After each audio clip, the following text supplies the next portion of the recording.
A controvérsia antitrinitariana. Quem é o Jesus da Bíblia? Eu sou Ezequiel Gomes, você está no canal Vem Senhor Jesus, e hoje nós vamos continuar a estudar o livro do Dr. Milton Torres, chamado Tentaram a Deus no Seu Coração, a controvérsia antitrinitariana. E agora nós vamos lá para o capítulo 1, quem é o Jesus da Bíblia, ok? Então assim, é bem importante vocês entenderem que o pastor Milton, ele escreveu esse livro à luz, né, das polêmicas antitrinitarianas que ressurgiram fortemente no Adventismo do Sétimo Dia, dentro da internet de uma forma especial, e aí muita gente falando muita coisa, e etc. E lá a fé dos pioneiros, querendo dizer que o verdadeiro Adventismo do Sétimo Dia é antitrinitariano, ou deve ser antitrinitariano, e aí se avalia a posição trinitariana atual da denominação como uma apostasia, como uma capitulação diante da Igreja de Roma, e um monte de teorias aí a respeito deste tipo de questão. Então é dentro desta polêmica que o Dr. Milton escreveu o livro dele. E aí assim, ele vai fazer um capítulo agora para falar da posição de Cristo na divindade, na trindade e tal. E ele sempre faz mais ou menos da seguinte forma: ele cita uma discussão bíblica e faz uma afirmação de Ellen White em relação a esta discussão bíblica específica. Por quê?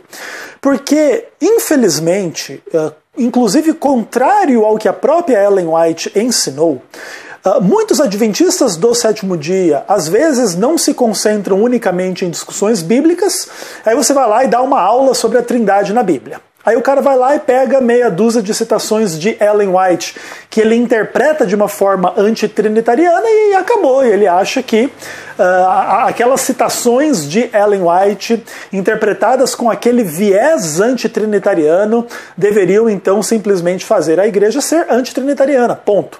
Então já, inclusive para prevenir essa postura, o pastor Milton vai citando as discussões bíblicas e vai citando frases de Ellen White para corroborar a discussão específica que ele está colocando, ok? O capítulo, assim, ele é relativamente extenso, ele vai da página 15 até a página 31, então mais de 15 páginas, né, 16 páginas de conteúdo. Naturalmente eu não vou esmiuçar o conteúdo do capítulo inteiro com vocês, mas vou dar uma visão geral daquilo que o pastor Milton coloca neste capítulo, tá bom? Então ele diz assim, que existe uma dinâmica relação entre o pai e o filho, que a gente pode aprender a partir da Bíblia, e que as escrituras nos impressionam com uma descrição admiravelmente isenta de complexidade e sofisticação nesta relação entre o pai e o filho. E aí o pastor Milton chama a nossa atenção dizendo assim que a nossa relação com o nosso pai terrestre geralmente não está assim isenta de complexidades e problemas e pecados de ambas as partes, né? Os pais erram com os filhos erram com os pais. E quando a Bíblia descreve o Filho de Deus absolutamente submisso ao Pai, e essa unidade, e esse amor, e essa fidelidade, aí o filho, inclusive, aparentemente ele nem quer morrer na cruz, mas ele vai lá porque o pai quer, e é uma submissão absurda, né, nesse ponto, e tal, e etc. E que tudo isso, assim, nos torna até um pouco pé atrás em relação a essas descrições como um todo. Ele diz assim, né? Isso nos incomoda porque nós não podemos pintar o mesmo quadro de nós mesmos, porque somos mesquinhos e rebeldes. E aí ele vai falando assim, quantas vezes a gente não quer dar um presente pro pai, gastar um dinheiro pro pai e pra mãe, a gente às vezes gasta pouco tempo com eles, somos pessoas maldosas, egoístas, rebeldes, pecaminosas. E Cristo tinha uma obediência ao seu Pai Celestial absolutamente radical, impressionante, e que isso nos constrange, né? E nos incomoda por a gente não poder oferecer nada parecido com isso em relação aos nossos pais. Aí, assim, o pastor Milton diz, né, dentro dessa discussão, que a obediência radical de Jesus era uma coisa que fluía da sua identidade. E aí ele vai citar o texto de Filipenses 2, versos 5 a 11, que Jesus subsistia em forma de Deus, mas ele via que aquilo não era uma usurpação, o fato dele ser igual a Deus. Mas ele se esvaziou, ele foi obediente até a morte de cruz, e etc. Então, assim, olha, o pastor Milton ele vai dizer que o fato de Jesus ser igual a Deus no contexto de Filipenses 2 demonstra que ele obedeceu não como uma criatura obedece o Criador, ou como um pai, ou como um filho obediente terrestre obedece um pai terrestre. Não. Jesus obedeceu o Pai Celestial tendo a mesma condição do Pai Celestial em termos de existência, glória, natureza, propósito, amor, santidade e etc. Entende? Não é assim o Pai mandando no Filho, é o Filho revelando o Pai e fazendo o que o Pai faria, porque ele é igual ao Pai. Entende? Essa é a relação entre o Filho de Deus e Deus. Eles têm a mesma natureza, assim como um filho de um casal humano tem a mesma natureza, a natureza humana, né? E aí o pastor Milton ele diz assim, que por causa assim da ampla revelação aqui nesse texto de que Jesus era igual a Deus, os antitrinitarianos tentam distorcer a tradução de Filipenses 2 e dizer que na verdade Jesus estava na posição mais exaltada possível a uma criatura abaixo de Deus. Tipo assim, Jesus foi a primeira criatura criada por Deus, por isso ele é exaltado, por isso ele é como se fosse igual a Deus, mas não é igual a Deus, porque ele é a primeira criatura de Deus. Aí o pastor Milton, para tentar vacinar o adventista antitrinitariano que tentar argumentar em relação a isso, ele cita a interpretação de Ellen White a respeito de Filipenses 2, onde Ellen White escreve assim... Filipenses 2 apresenta a Cristo diante de nós como ele era, quando era igual a Deus e recebia a adoração dos anjos. Então o pastor Milton ele simplesmente tenta dizer o seguinte: se você é adventista e você tem a fé que Deus inspirou Ellen White, que Ellen White é profeta de Deus, apesar de todas as polêmicas que existem em relação a esse assunto, você tem que reconhecer que Ellen White, quando ela falou de Filipenses 2, ela reconheceu que o texto indicava que Cristo era igual a Deus e recebia lá a adoração dos anjos e etc. Ok? Depois o pastor Milton faz uma discussão de dois textos amplos do Espírito de Profecia para falar do lugar de Cristo na história da redenção e que Cristo foi revelado pelo Pai diante dos escritos de Ellen White como sendo igual a Deus e como sendo digno, né, da criação, da adoração e etc, partilhando, né, o trono do Pai, a glória do Pai e etc. Aí o Milton, inclusive, nesse contexto escreve assim: o lugar de Cristo na história da redenção sempre foi o de protagonista. Não se trata de alistar um agente externo e descomprometido para engrossar as fileiras do exército quando o general percebe que a batalha está meio perdida. Tipo assim, quem veio batalhar por Deus para a salvação das pessoas na terra foi Deus em pessoa, Deus na pessoa de Jesus Cristo, que sendo filho de Deus é igual a Deus e partilha da divindade e etc. E inclusive é muito importante a gente entender que a noção da dignidade de Cristo no Novo Testamento é o estopim fundamental para aquilo que vai se tornar a doutrina da Trindade. É porque é Deus que nos salva. Quem nos salva é Cristo. Cristo é Deus. Essa é a intelecção fundamental da visão cristã a respeito de Cristo, ok? Então, os cristãos cantam hinos em louvor a Cristo como quem canta louvor em hino adoração a Deus, ok? Assim sempre foi e assim é. E aí já existe uma noção de uma pluralidade em Deus, é no mínimo Pai e Filho, aí depois a gente vai discutir Espírito Santo.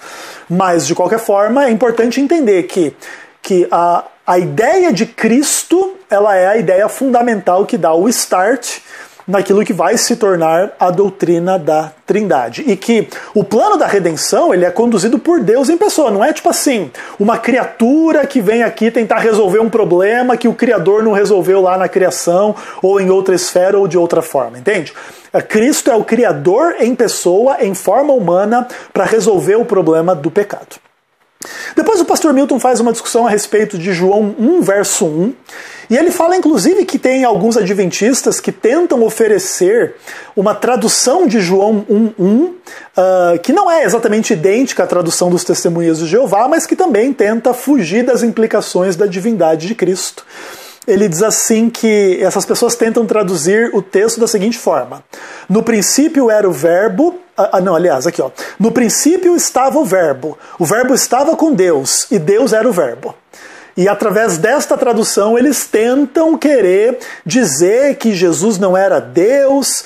E aí o Milton diz assim: esta tradução ignora a regra rudimentar em grego, segundo a qual, quando ocorre um predicado nominal, o sujeito é geralmente marcado pelo artigo, enquanto o predicativo do sujeito não o é. Portanto, a frase en ho logos deve ser traduzida como, aliás, theos en ho logos deve ser traduzida como o verbo era Deus, ok? Não Deus era o verbo, e não como as testemunhas de Jeová dizem, e o verbo era um Deus, com D minúsculo, inclusive, para a vergonha eterna das testemunhas de Jeová.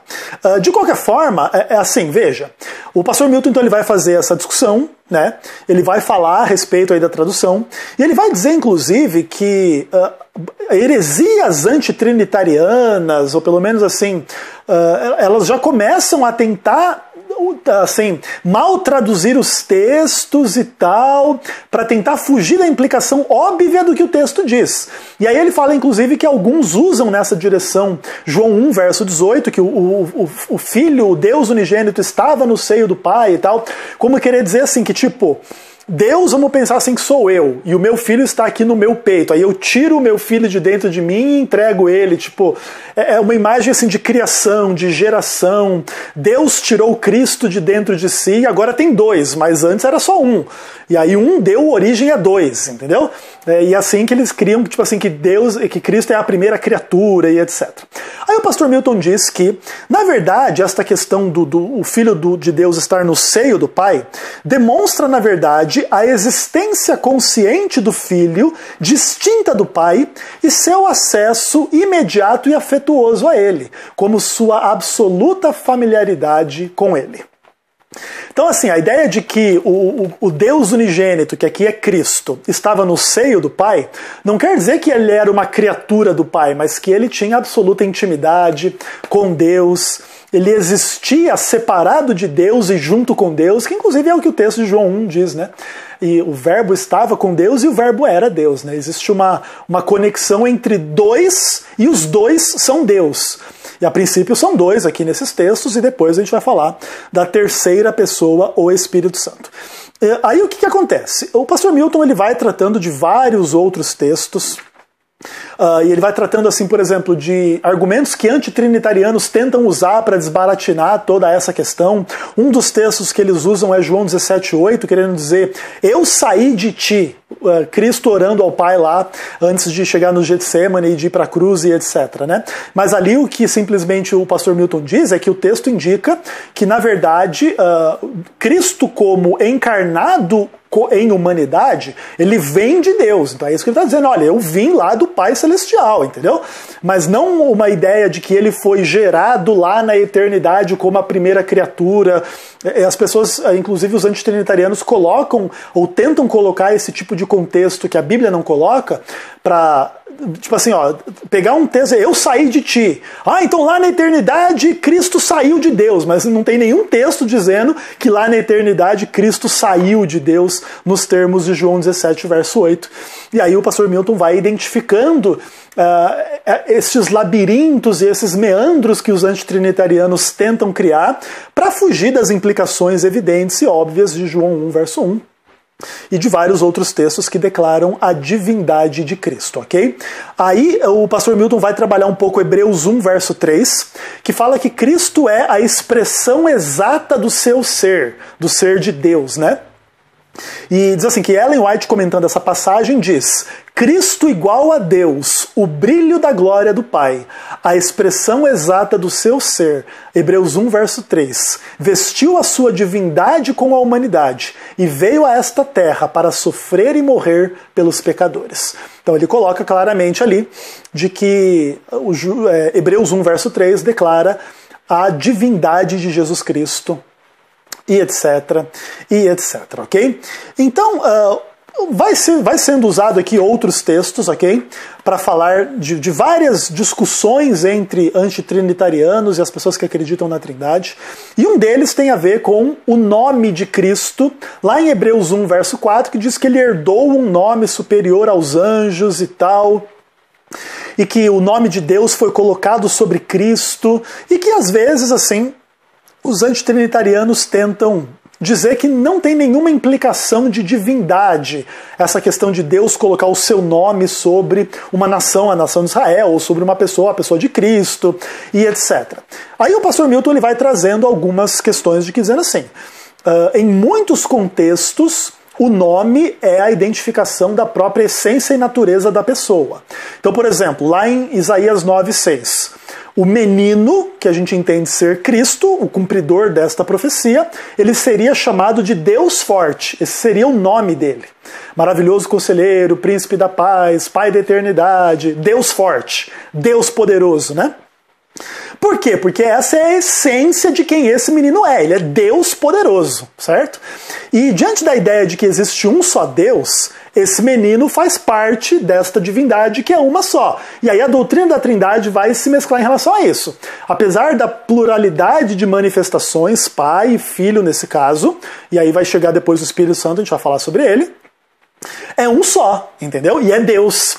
Então, ao chamar Cristo ou o menino de Deus Forte, se identifica que ele, aquele menino, é Deus Forte. E etc, ok? E aí o pastor Milton faz uma discussão a respeito da natureza física ou corporal de Cristo.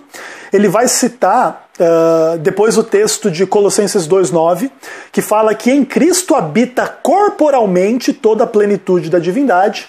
E que como que esse texto é destruidor para o antitrinitarianismo, e eles tentam confundir as pessoas com argumentações a respeito, por exemplo, de Efésios 3, versos 18 e 19, onde fala que nós seres humanos, devemos ser cheios da plenitude de Deus. Ah, mas nós não somos Deus. Então lá eles tentam dizer que por causa do texto de Efésios, o texto de Colossenses, que é absolutamente claro, não deve ser tão claro assim, e não fala da divindade de Cristo, fala simplesmente que Deus estava sobre Cristo, assim como Deus está sobre nós, e o fato de Deus estar sobre nós não quer dizer que a gente é Deus, e o fato de Deus estar sobre Cristo não quereria dizer que ele era Deus.